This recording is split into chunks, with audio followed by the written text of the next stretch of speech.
प्रभु के नाम की स्तुति हो, प्रभु के नाम की बड़ाई। एक बार फिर प्रभु यीशु मसीह के नाम में आप सबको जय मसीह की। और प्रभु ने इतना अच्छा भोर दिखाया, उसके लिए प्रभु को बहुत बहुत धन्यवाद हो। और आशा करते हैं प्रभु ने आप सबको भी संभाल के रखा है। आज का जो वचन है वो है पहला तीमुथियुस उसका 1 अध्याय उसका 12 पद में पौलुस इस प्रकार से कहता है, मैं अपने प्रभु यीशु मसीह का जिसने मुझे सामर्थ दी है धन्यवाद करता हूं कि उसने मुझे विश्वास योग्य समझकर अपनी सेवा के लिए ठहराया। मैं तो पहले निंदा करने वाला और सताने वाला और अंधेर करने वाला था, तो भी मुझ पर दया हुई, क्योंकि मैंने अविश्वास की दशा में बिन समझे बूझे ये काम किए थे। और हमारे प्रभु यीशु मसीह का अनुग्रह उस विश्वास और प्रेम के साथ जो मसीह यीशु में बहुत हद से हुआ। तो प्रभु का धन्यवाद हो। प्रभु पौलुस के द्वारा हमें कुछ बात सिखाना चाहते हैं। पौलुस कहता है, पहले मैं कैसा था, वह ऐसा व्यक्ति था। कैसा था? निंदा करने वाला था, सताने वाला और अंधेर करने वाला था।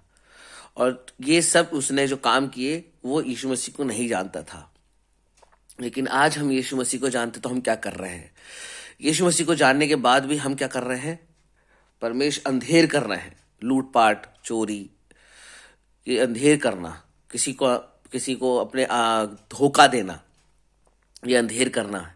तो यहाँ लिखा है मैं पहले निंदा करने वाला, और फिर लिखा है निंदा करने वाला, है ना, परमेश्वर की निंदा करने वाला। हम मुंह से निंदा नहीं करते, अपने जीवन के द्वारा हम परमेश्वर को निंदा करवाते हैं, अपने जीवन से निंदा करते हैं, अपने बातों से निंदा करते हैं। दूसरा हमें देखता है, अरे मसीह गाली भी देता है, ये मसीह तुम शराबी पीते हो, तुम गाली देते हो, तुम ये करते हो। मसीह तो ऐसा नहीं था, मसीह तो दूसरों चुपचाप रहता था, लेकिन तुम तो बहुत ज्यादा ये तो लड़ाई झगड़ा करते हैं। मैं हमेशा एक परिवार के विषय में कहता हूँ। पीलीभीत में एक परिवार को मैं ढूंढ रहा था, मैं और मेरी पत्नी, और हमको उनका घर ढूंढना था। हमने किसी से पूछा कि भैया ये घर है क्या, इस व्यक्ति का नाम ये है उसका घर। बोला अच्छा वो जिसमें लड़ाई झगड़ा बहुत होता है, अच्छा वो कि जो सुबह से लेकर शाम तक दारू पीता है। पता है प्रियो, इतना बुरा लगा कि ये एक पहचान है मसीह लोगों की, ये पहचान। हमें ऐसे लोगों की जरूरत नहीं, अपना मसीह को जरूरत है ना, हम लोग को जरूरत है। हम उनके लिए प्रार्थना कर सकते हैं। जो जानबूझ के पाप में गिर रहा है तो उसके लिए क्या किया जाए, उसके लिए हम दुआ कर सकते हैं, उपवास करते हैं। लेकिन नहीं मान रहा है तो परमेश्वर का वचन हमें कहता है, अपने मोती, सूअर और कुत्तों के आगे मत डालो, जो कुछ भी रस्तों को समझ नहीं रखेंगे और वो रौन देंगे और तुम्हारे मोती को रौन देंगे। वो कुछ भी, उनके जीवन में कुछ भी हो जाए, वो इस बात की चिंता नहीं करेंगे, वो मूर्ख हैं। परमेश्वर का वचन कहता है, पहले मैं क्या करता था? निंदा करने वाला था, सताने वाला था।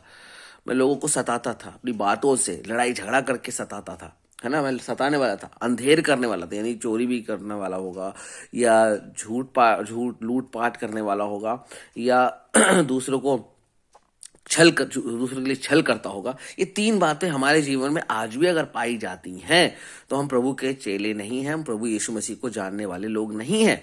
अगर आप यीशु मसीह को जानते हैं, हम जानते हैं, तो हमारा जीवन यीशु मसीह के जैसा होना चाहिए, ना कि संसार के जैसा होना चाहिए। पौलुस इस बात को कहना चाहता है, धन्यवाद करता हूं कि मुझे विश्वास योग्य समझकर जो सेवा दी है, इस विश्वास योग्य समझकर प्रभु ने हमें 2023 में पहुंचा दिया। विश्वास योग्य समझकर कि आज अब 2023 में तू ऐसा काम मत करना, पहले 2022 में करे, अब मत करना, है ना। जो काम हमने 2022 में करे वो 2023 में अभी कर रहे हैं, तो प्रभु हमसे फिर प्रसन्न नहीं होगा कि तुम नए साल में प्रवेश तुम कर चुके हो, तो नई बातें तुम्हारे मन में होनी चाहिए, पुरानी बातें सब छोड़ दो, 2022 की बातें छोड़ दो। हम जब अगर पहले भी वही काम कर रहे हैं और आज भी वही काम कर रहे हैं, तो परमेश्वर का वचन मेरे को बहुत अच्छा लगता है कि खेत था, उसमें अंजीर का पेड़ भी था और दाग की बारियां लगी हुई थी। मालिक आता है, पेड़ में देखता है फल होगा, लेकिन फल नहीं मिला, तो कहता है सेवक से, इस पेड़ को काट डाल।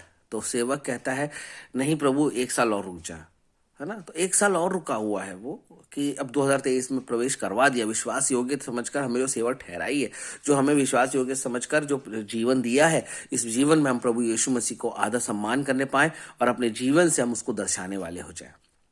तो यहाँ लिखा है, हमारे प्रभु यीशु मसीह का अनुग्रह उस विश्वास और प्रेम के साथ जो मसीह यीशु में है बहुत आज से हुआ। मेरे प्रभु का प्रेम प्रकट हुआ है, बहुत आज से हुआ। यह बात सच है और हर प्रकार से मानने के योग्य है कि मसीह यीशु पापियों का उद्धार करने के लिए जगत में आया, जिसमें सबसे बड़ा मैं हूं। यानी पापी मैं था, अब नहीं हूं। मैं यीशु मसीह के लहू से धुला गया एक धर्मी जन हो चुका हूं, क्योंकि यीशु मसीह का लहू हमें धर्मी बनाता है। और यहाँ पे लिखा है, दया तब हुई जब मैंने उस पे विश्वास किया, उसको पर मैंने उसको जान लिया, तो मैंने वो काम नहीं करना, जो काम पहले करता था अच्छा छोड़ दिया। हमने क्या छोड़ा है? अगर हमने अभी तक नहीं छोड़ा है तो समझ लीजिए कि हमारी सीट बुक नहीं है। प्रभु यीशु मसीह में हमें निरंतर आगे बढ़ते रहना, बढ़ते रहना, बढ़ते रहना। आज हम दारू शराब पीने वाले, लड़ाई झगड़ा करने वाले हैं। हमारा जीवन कैसा होना चाहिए? एक आदर्श जीवन होना चाहिए, दूसरों के लिए आदर्श का जीवन होना चाहिए। तो हमें प्रभु यीशु मसीह में आगे बढ़ना है, प्रभु यीशु मसीह को अपने जीवन से दर्शाना है, जिससे प्रभु हमें बहुत आशीष दे।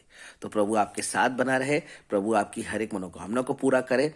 पौलुस, ये बातें मुझे बहुत अच्छी लगती है कि पहले मैं निंदा करने वाला था, सताने वाला था, अंधेर करने वाला था, तो ये मैं इस दशा में तब करा मैंने जब मैंने उसको नहीं जाना। अब मैंने जान लिया तो मैं कैसे निंदा कर सकता हूँ, अब मैं कैसे सता सकता हूँ दूसरों को, मैं कैसे अंधेर कर सकता हूँ। अब मैं प्रभु यीशु मसीह के अनुसार चलूंगा। तो प्रभु का धन्यवाद हो उसके प्रेम के लिए, उसके अनुग्रह के लिए जो आज तक हमें बनी हुई है और हमें जीवित रखा है प्रभु ने, कि हम प्रभु को हमेशा प्रकट करने वाले हो जाए। हमारा जो काम है उस काम को हम पूरा करते चले जाएं, कि हमारे जीवन से दूसरे लोग देखने पाए कि प्रभु यीशु मसीह कैसे थे। तो इस वचन के द्वारा आप सबको आशीष मिले और प्रभु आपको बहुत ऊंचा उठाए, प्रभु आपकी हर एक मनोकामना को पूरा करे, प्रभु हर पल आपके साथ बना रहे। यही मेरी दुआ है। आप सबको जय मसीह की।